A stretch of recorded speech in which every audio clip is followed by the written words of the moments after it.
네. 오늘 말씀 봉독하겠습니다. 요한복음 20장 11절에서 23절입니다. 요한복음 20장 11절에서 23절입니다. 다 찾으신 줄 알고 같이 봉독하겠습니다. 시작. 마리아는 무덤 밖에 서서 울고 있더니 울면서 구부려 무덤 안을 들여다보니 흰옷 입은 두 천사가 예수의 시체에 누웠던 곳에 하나는 머리편에 하나는 발편에 앉았더라. 천사들이 이르되 여자여 어찌하여 우느냐 이르되 사람들이 내 주님을 옮겨다가 어디 두었는지 내가 알지 못함이니이다. 이 말을 하고 뒤를 돌이켜 예수께서 서 계신 것을 보았으나 예수이신 줄을 알지 못하더라.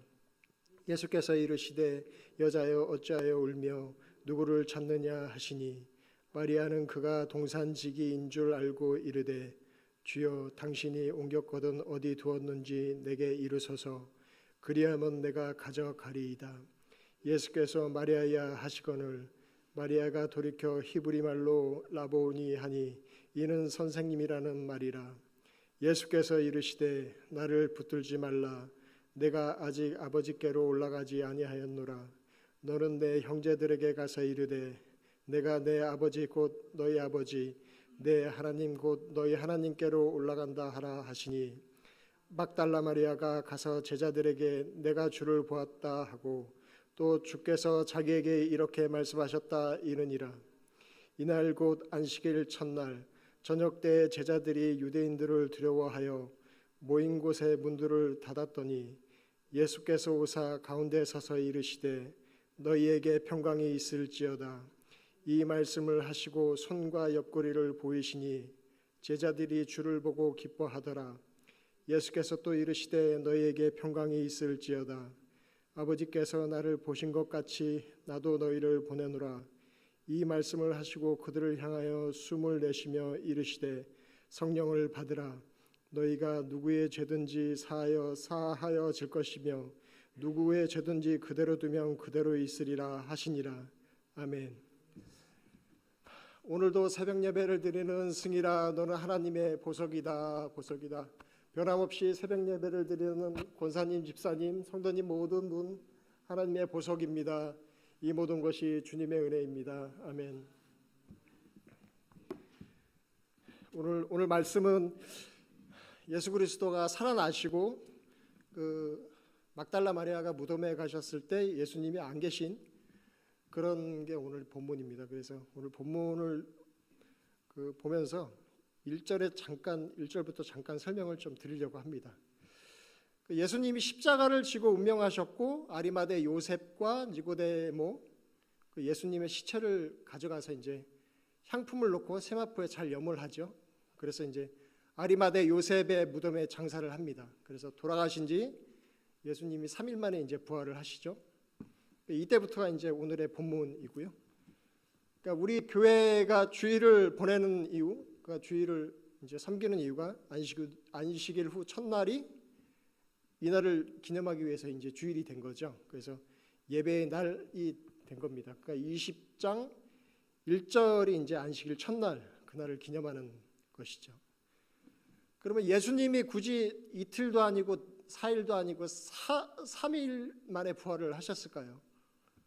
그러니까 여기서부터 이제 이야기를 좀 진행을 해야 될 것 같습니다. 그러니까 무덤에 계시고 4일이라는 어떤 시간적인 표현들이 그 마태복음에 이렇게 표현이 되어 있습니다. 요나의 표적으로 연결이 되는데요. 마태복음 12장 38절에서 40절에 이런 말씀이 있습니다.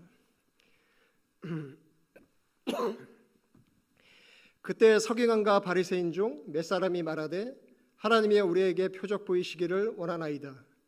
예수께서 대답하여 이르시되 악하고 음란한 세대가 표적을 구하나 선지자 요나의 표적밖에는 보일 표적이 없느니라. 요나가 밤낮 사흘 동안 물고기 뱃속에 있었던 것 같이 인자도 밤낮 사흘 동안 땅속에 있으리라. 아멘. 요나가 물속에 빠져서 어떤 물고기 뱃속이죠. 스월 지옥으로 상징되는 이런 죽음의 상태에서 사흘 밤낮을 이제 머물게 되죠. 그러고서 이제 다시 회복되는, 무트로 나와서 다시 살아나는 이런 표현들이 요나의 표적이죠. 그러니까 풍랑 속에 빠져야 될 이 사람들이 살아나는 것이 요나의 표적입니다. 이것과 비슷한 어떤 죽음에서 살아남에 대한 어떤 표현들이 성경에는 많이 나오죠. 모세의 어떤 갈대 상자 건지심, 이것도 이제 죽음에서 살아난 그런 내용이고요. 또 이스라엘이 출애굽해서 다시 살아난 거, 이것도 이제 그런 살아남에 대한 말씀입니다. 그러니까 하나님의 말씀을 따르지 않던 요나가 지옥으로 상징되는 그 물고기 뱃속에 수월에서 건짐을 받고 하나님께 순종하는 자가 되는 것이죠. 그 니느웨에 가서 이제 구원을 선포했죠. 그러니까 요나의 입장에서 보면 어떻게 본다 그러면 요나가 한국 사람이고 니느웨는 일본이라고 볼 수 있죠. 철천지 원수인데 그쪽 가서 구원을 선포하니까 안 하려고 했던 것이고요. 마태복음 12장의 어떤 요나와 같은 표적은 바리새인과 서기관에게 보일 것이 요나와 같은 표적이다, 이런 말씀을 예수님이 쓰고 계시는 것입니다. 그러니까 너희 같은 죄인들은 요나와 같은 형벌을 받고 그렇게 해서 살려내는 것이다, 이런 식의 어떤 표현을 쓰고 있고요. 이것이 어떤 회복의 사흘이라는 어떤 반복적인 표현과 다시 되살아남, 이거에 대한 어떤 표현입니다. 그리고 창세기에 보면은 그 창조 기사가 있잖아요.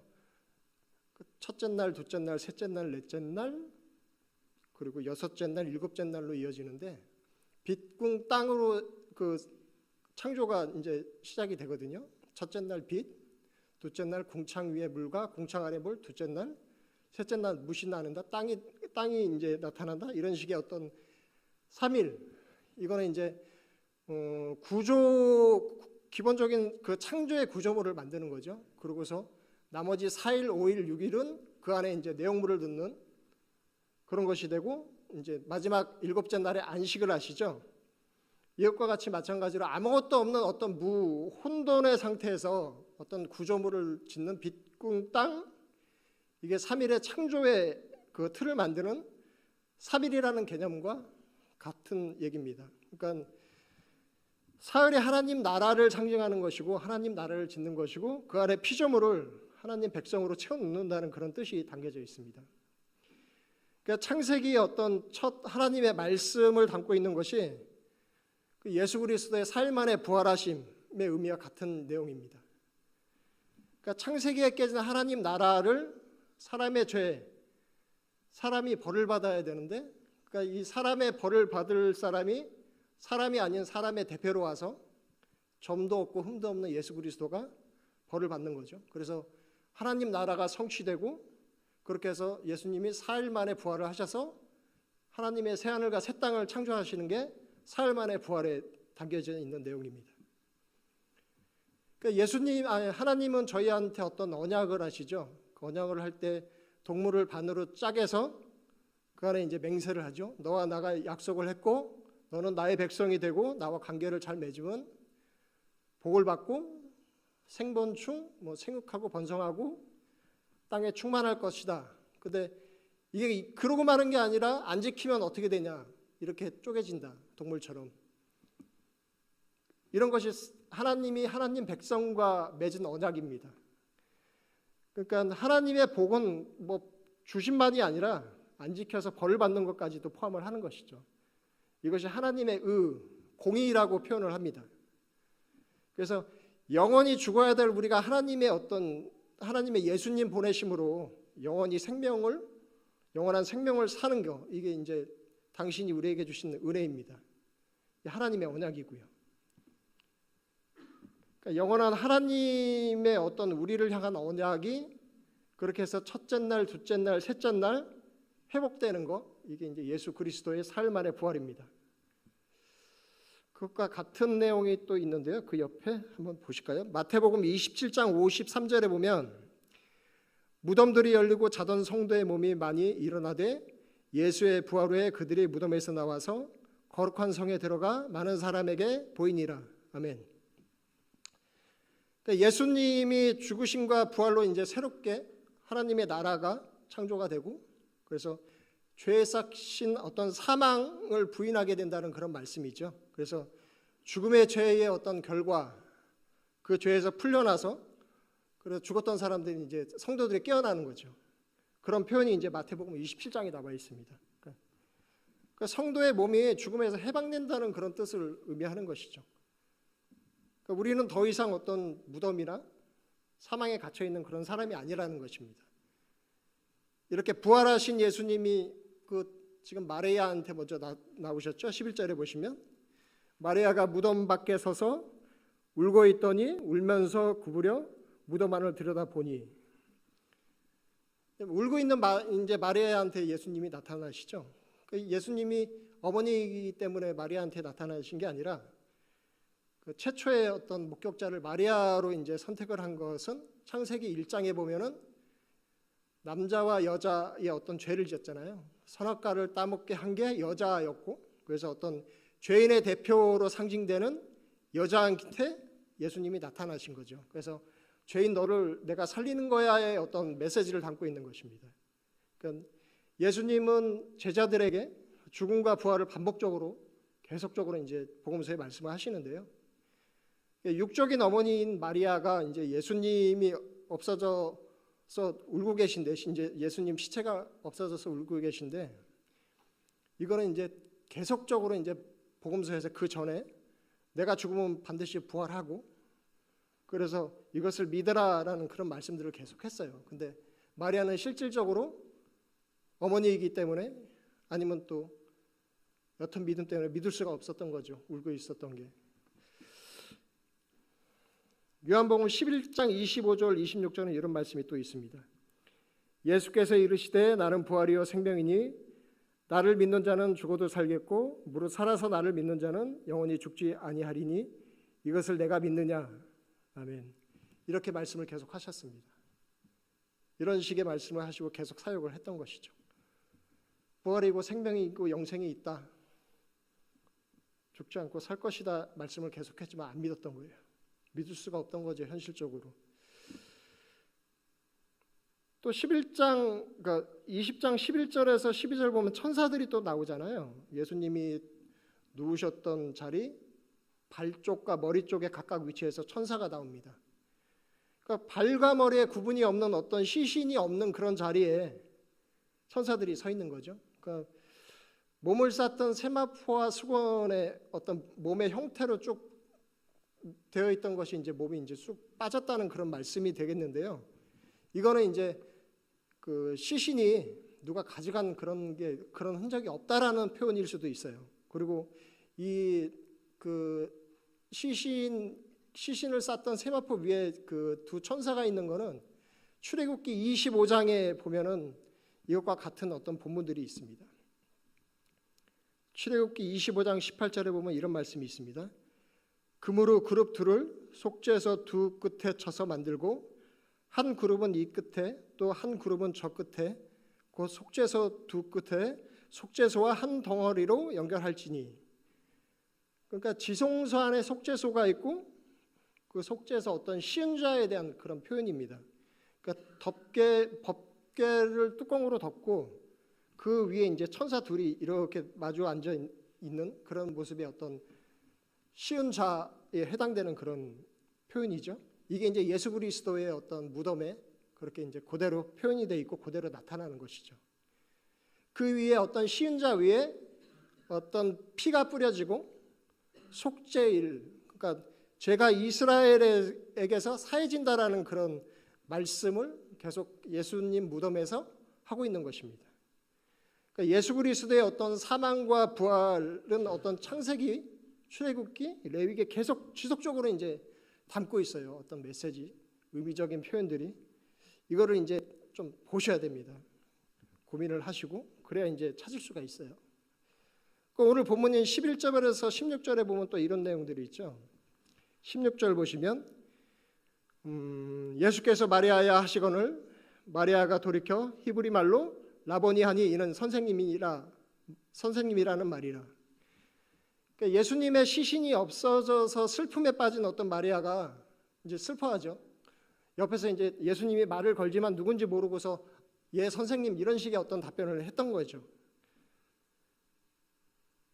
그러니까 마리아는 이제 아직도 이제 예수님이 살아나심에 대해서 이제 믿기지가 않는 거예요. 그 다음 절에 보면 또 이런 말씀이 있죠. 나를 붙들지 말고 내가 아직 아버지께 올라가지 아니하였노라. 너는 내 형제에게 가서 이르되 내가 내 아버지 곧 너희 아버지 내 하나님 곧 너희 하나님께 올라간다 하라. 아멘. 이것 또한 레위기에 있는 어떤 글입니다. 첫 이삭을 드리는 규례에 있고요. 레위기 23장에 있는 내용입니다. 그러니까 첫 이삭을 드리는 날에 정확히 유월절 후 3일 후 예수님이 이제 유월절 어린 양으로 죽으시고 사흘 만에 이제 부활하시는 그런 내용이 절기에 담겨져 있어요. 레위기 23장에 있는 글이죠. 레위기 23장 9절 11절 여호와께서 모세에게 말씀하여 이르시되 이스라엘 자손에게 말하여 이르라 너희는 내가 너희에게 주는 땅에 들어가서 너희의 곡물을 거둘 때에 너희의 곡물의 첫 이삭 한 단을 제사장에게 가져갈 것이요 제사장은 너희를 위하여 그 단을 여호와 앞에 기쁘게 받으심이 되도록 흔들되 안식일이 이튿날에 흔들 것이라. 아멘. 첫 이삭이 바쳐지고서 이제 전 곡물, 그러니까 첫 이삭이 바쳐지기 전에 어떠한 곡물도 먹어서는 안 됩니다. 생으로든 볶아서든. 그 첫 이삭이 하나님께 온전하게 바쳐지고 열람되고 그때서 이제 백성들이 나머지 곡식을 먹는 거죠.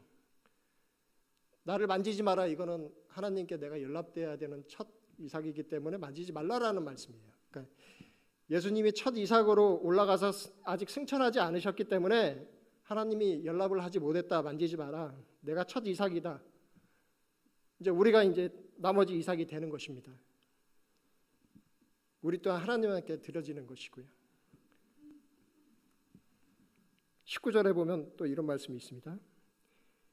이날에 곧 안식일 후 첫날 저녁 때 제자들이 유대인들을 두려워하여 모인 곳의 문을 닫았더니 예수께서 오사 가운데 서서 이르되 너희에게 평강이 있을지어다.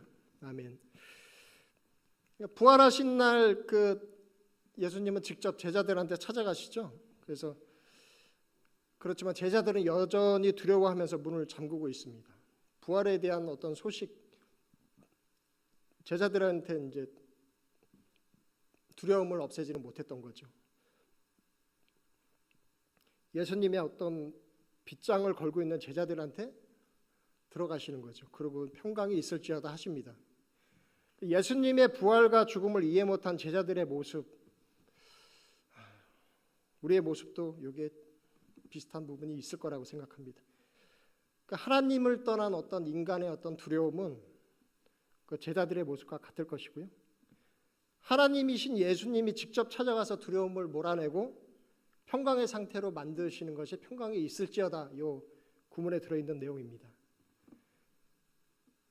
문이 닫혔지만 그냥 뚫고 들어가시는 거죠. 그러니까 우리에게도 그렇게 다가오시는 겁니다. 나의 백성에게 은혜로 밀고 들어오시는 것, 그게 이제 구원입니다. 우리의 구원입니다. 그러니까 하나님 나라의 어떤 존재인 우리는 하나님의 방식대로 하나님의 나라의 원리대로 이제 살아야 되는 거죠. 그래야 이제 하나님과 하나가 되는 것이고요. 이게 어려운 말로 연합이라고 하는 것인데 어떤 그분의 능력으로 그리고 성품과 뜻으로 알고 살고 하나가 되는 것. 이게 하나님 나라의 존재인 우리 성도, 우리가 해야 될 일입니다. 그러니까 하나님 나라의 방식대로 살아가는 인간이 두려움을 갖지는 않죠. 그러니까 내 안에 하나님의 뜻이 있고 하나님의 능력으로 채워지는데 두려움이 있을 수 없죠. 우리의 주인이신 하나님이 이 세상에서 가장 강하신 분인데 두려워할 이유가 없는 것이죠. 부끄러워해서도 안 되고요. 이것이 하나님의 은혜입니다. 반대로 그렇지 않으면 하나님의 어떤 생명력이 차단이 되는 것이죠. 거기에 대한 글도 성경에 쓰여져 있습니다. 성경은 죽었다라는 그런 표현을 하는데 이것은 어떤 두려움이 온다라는 말과 같은 내용입니다. 히브리서 2장 15절 죽기를 무서워함으로 일생에 매여 종로로 타는 모든 자들은 놓아 주려 하심이라. 아멘. 그러니까 두려움은 죽음에 대한 공포가 있어서 생기는 것이라는 그런 말씀이고요. 그러니까 생명력이 없는 자들에게 하나님이 그 안에 채워지지 않는 상태죠. 생명력이 없는 것은 하나님이 그 안에 들어가지 않는 것. 그게 이제 본문에 나와 있는 것이죠. 그러니까 우리 교인은 어떤 죽음에 대한 답을 갖고 있죠. 우리 기독교는 하나님의 자녀로서 영원토록 영생하면서 하나님을 복양하면서 사는 삶, 그게 이제 우리의 삶인 거죠. 이 요한복음 20장에 보면은 지금 보면은 평강이 있을지어다가 2번 반복하거든요. 그러니까 평강은 평화와 같은 얘기예요. 그러니까 같은 말이죠. 감정이 편하고 평안한 상태란 얘기가 아니에요. 우리가 아는 그런 평안과 평강 이런 얘기가 아닙니다. 그러니까 이것에 대한 어떤 성경의 본문은 이렇게 나와 있습니다. 베들레헴에서 나신 예수가 우리의 평강이다. 미가서 5장 2절에서 5절까지 그런 내용이 있습니다. 베들레헴 에브라다야 너는 유다 족속 중에 작을지라도 이스라엘을 다스릴 자가 내게로 나올 것이라. 쭉 가면 이런 얘기가 또 있죠. 이 사람은 평강이 될 것이니라. 아멘. 예수 그리스도가 평강이라는 얘기입니다. 평강을지어다는 예수 그리스도를 상징하는 것이고요. 그러한 성품으로 그렇게 담겨져서 산다라는 그런 의미를 담고 있는 것이죠. 오늘 제자들에게 평강이 있을지어다 말씀하신 것도 그러한 것을 상징하는 것입니다. 그러니까 베들레헴에서 나신 예수가 우리의 평강이고요. 그래서 홀로 두렵고 무서운 어떤 사망을 감당해내고 사망에서 이기신 분, 이게 우리가 갖고 있는 평강이라는 의미입니다. 그분을 믿는 것이 사망의 두려움을 잊고 육신이 죽어도 다시 산다는 것, 이게 평강인 거죠. 예수를 알고 예수를 믿고 그 안에 내 안에 뜻과 계획과 그분의 어떤 성품으로 차 있는 것, 이게 평강입니다. 이렇게 제자들에게 평강을 주신 겁니다. 평강한 사람이 또 복음서에 나오죠. 복음서가 아니라 사도행전에 나옵니다. 베드로가 옥에 갇혔을 때 죽기 전날 밤에 코를 골고 자죠. 이게 평강인 거죠. 죽음 이후에 하나님의 자녀로 영원한 세계, 영의 세계에서 사는 것을 믿었던 거죠. 영생의 세계, 이게 평강입니다. 그 밑에 20절 보면은 또 손과 옆구리를 보이시니 제자들이 주를 보고 기뻐하더라. 손과 옆구리는 십자가에서 받으신 고통이죠. 그 십자가를 상징하는 것입니다. 십자가를 보여주신 거죠. 그 제자들에게 이제 내가 맞다 이렇게 보이신 거고, 문맥상 보면은 평강을 받으라 하시고 십자가를 보이시는 거죠. 구원을 상징하는 것입니다. 또 그 밑에 22절에서 23절 이 말씀을 하시고 그들을 향하여 숨을 내쉬며 이르시되 성령을 받으라. 너희가 누구의 죄든지 사하면 사하여질 것이요 누구의 죄든지 그대로 두면 그대로 있으리라 하시니라. 아멘. 어디서 본 듯한 글이신가요? 그들을 향하여 숨을 내쉬고, 이건 창세기 말씀과 같은 내용이죠. 창세기에 입김을 불어서 사람을 만드시죠. 생기를 불어넣어서 생명이 되니라. 아담에게 이제 그렇게 불어넣어서 사람을 창조하시죠. 창세기 2장에 나오는 얘기입니다. 그러니까 제자들에게 창세기와 똑같은 장면을 재현하시는 거예요. 그러니까 예수님이 숨을 내쉬어서 그렇게 너희를 만들 거야. 그래서 평강을 성취할 거야. 이런 메시지를 담고 있습니다.